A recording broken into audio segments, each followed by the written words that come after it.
Well, we had to do something different than we did last time, and you know, and for 4 albums it had been predominantly a live thing, and it had to change. And I built a digital studio upstairs in my house, and so that was where we started to do the writing. And Toby came up, and we wrote Little Al, and Feels So Good. Feels So Good, and we got this kind of, you know, no, they already had this kind of programmed drum feel to them. So from there it took off, and you know, I mean, we didn't let it get out of control, because otherwise I think you'd just be doing what everybody else does. Yeah. But keeping around. Yeah, but you know, but it was there was loads of headroom to have some fun and do something a bit different, and the result was pleasing. Yeah. And how should I imagine work in the studio? Is it sort of more jamming around all together, or is it somebody comes up with something nearly finished, or? Well, it's a bit more. I think it's more of a two. It's a two, you know, maximum 3-person thing, and then it kind of, and then everybody else joins in from there, really. Yeah. I think sometimes it's detrimental to have like 6 or 7 of you all in the same room. It can, yeah. I mean, you know, at the end of the day, when you're in the early stage of an album, you know, from my point of view, I've got to think, hold on, I've got to sing on this. Yeah. That's what my main point is. I've got to sing. It can be a great piece of music, but if I can't sing on it, comfortable. if I can't find a melody to it, or it's just, you know, then that's not easy. So. Because you have to remember that, you know, Jay's got a tour with it, and then we have to play it, so it has to be right. We got to do it live, you know. That's the thing. It's all very well us getting into some mega electronic extraordinaire, but I mean, it's still got to be done live. You still got to allow for like Nick to play the bass on it, you know, for extra hi-hats or Rob to play the guitar, etc., etc. But is it sort of, when you're writing stuff, are you writing permanently all the time, sort of collecting little ideas, or is it shortly before the recording sessions in the studio that everybody sort of starts thinking it, or is it all the time? Depends on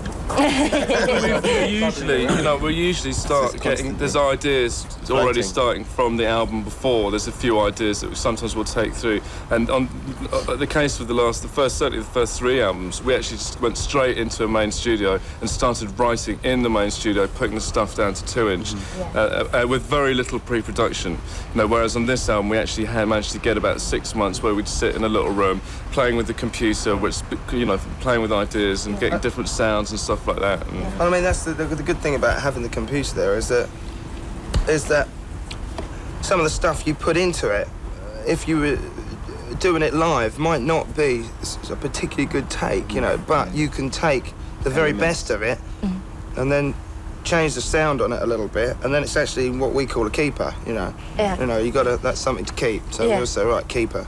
And it's a double-edged sword, isn't it, the computer? Because in some respects it's easier, because like Jay says, you can do great takes, huge 5-minute takes of guitar and take bits of it, but at the same time some of our best tunes have been written in 2 minutes around a piano and recorded in 5 minutes with the drums there, you know, like All Right and Virtual, and so you can get bogged down. You can get bogged down. Spontaneity is always a good thing. But then again, what sound you get out of changing it in the computer can therefore, you know, sprout more ideas from that. Yeah. You know?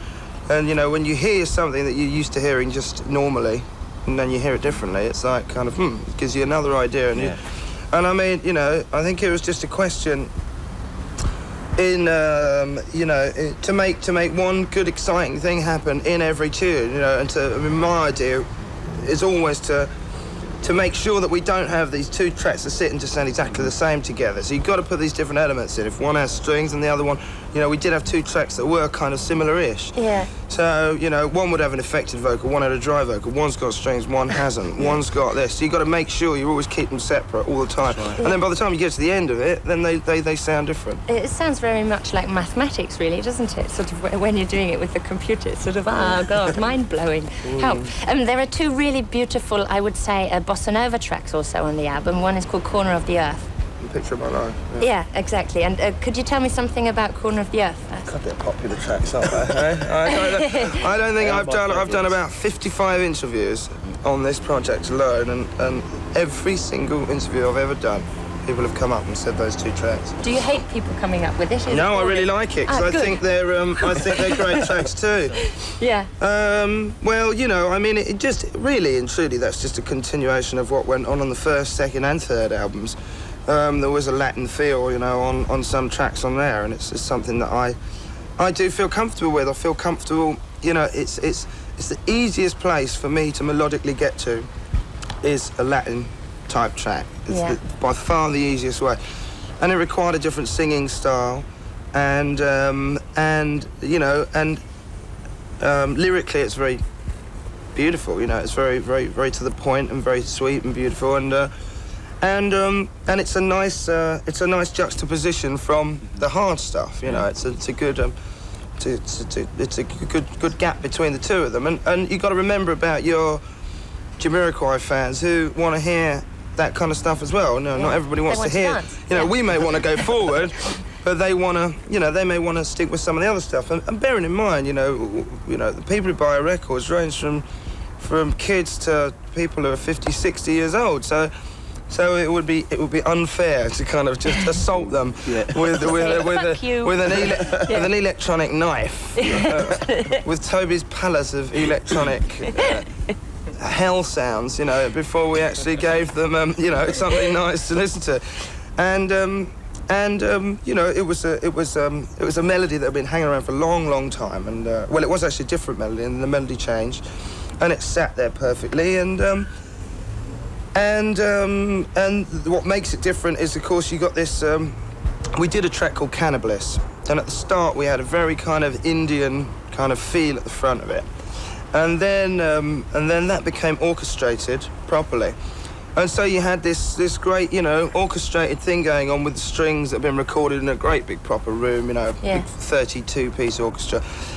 And then you went into this just guitar and Shaker and me, and for once on both tracks we left drums out, which was something that, you know, we'd done gentle sort of tracks before, we never left the drums out, and you just got to learn what to leave out and what to keep. Yeah. And to me that's what makes it so lovely. It's just a Shaker and a couple of percussive things, guitar, and that's it. Yeah.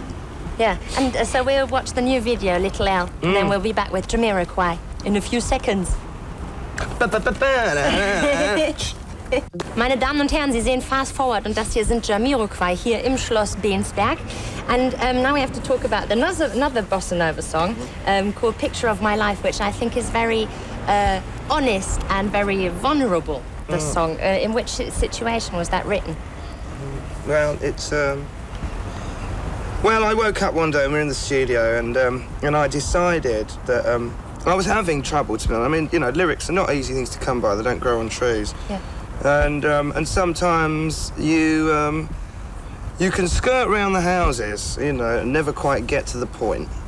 And I wanted to get to the point, and I was a bit annoyed with myself, you know, and it was a bit, you know, it was just a bad day, you know, and I decided, right, I'm going to sit down, I'm just going to write this song, how I feel about myself. And that was it, really. And that was how it came about, you know. Yeah. I mean, but, you know, I've had... it's just really about, you know, everybody's different, and sometimes I kind of try to spoil things for myself in a way sometimes, and I never quite seem to get where I want to go, and I never quite make it to fulfill myself properly sometimes. And that was what the tune is about, you know. I've had problems with drugs and things like that, and...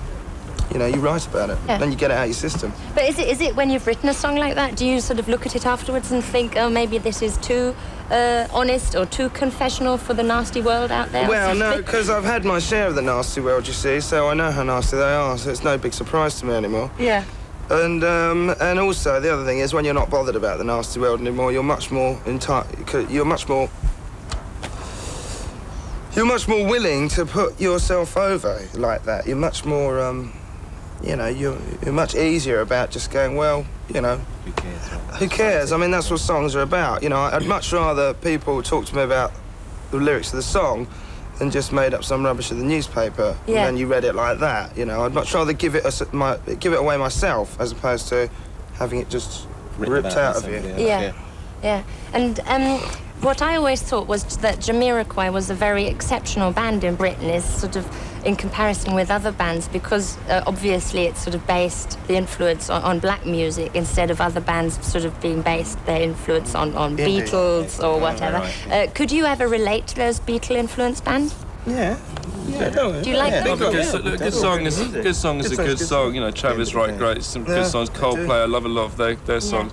Good song is a good song, and I think our influences are broader than just black as well. There's quite a lot of other influences as well, like Latin and classical influences as well. So I think we're a bit, you know, we're slightly broader and rock, you know. I'm a bit Metallica and all that. A bit of an AC/DC sucker for AC/DC. Bit of a sucker. You know, 2001 is not a black track, or it's more of a rock track, you know. See that bloke there? Yeah. We must get him to... Hello! Okay, back to the British music scene. Have you heard the new Stereo MC's album? No. No, not yet. Actually, no. You have to listen to it. Now I can't ask you what you think of I it. heard the single. I went to see him a month or so ago, the Astoria.